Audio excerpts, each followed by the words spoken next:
Сәлеметсіздер ме? Бұл видеода панкреатит кезінде ферменттерді қанша уақыт ішу керек екенін айтамын.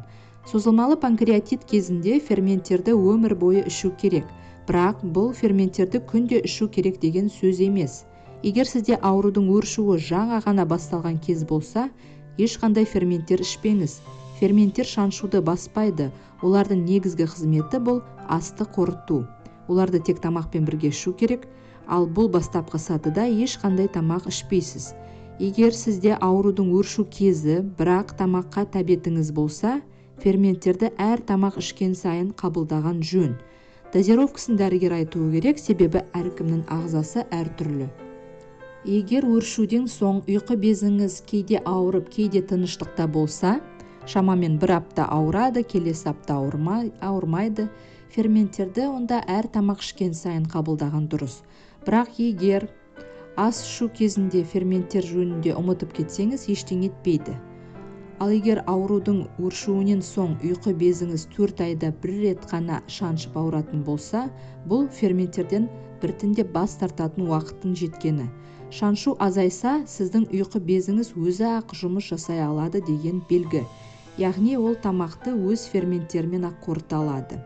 Бұл кезде ферменттерді өзіңіз ауыр деп есептейтін тамақпен ғана қабылдауға болады. Мысалы, манты, бешбармақ, арахис жаңғағы, жүгері сияқты тамақтар.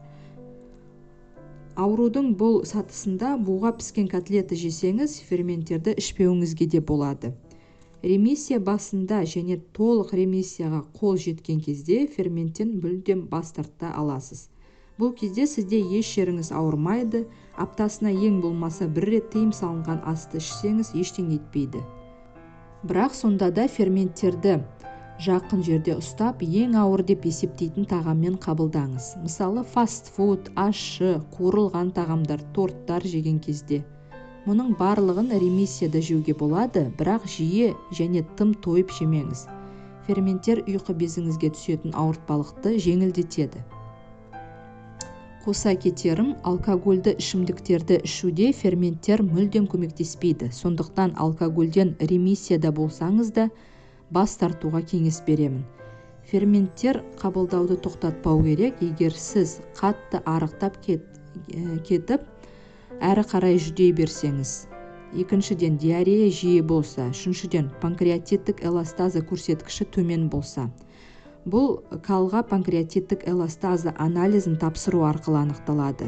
Бұл жағдайда міндетті түрде дәрігерден ем алыңыз. Ферменттен қорықпаңыз, бұл химия емес, бұл сиыр немесе шошқаның ұйқы безінің бөлігі. Панкреатит кезінде ферменттерді қабылдау өте маңызды. Егер дәрігер сізге ферменттерді өмір бойы ішіп жүріңіз десе, бұдан да қорықпаңыз.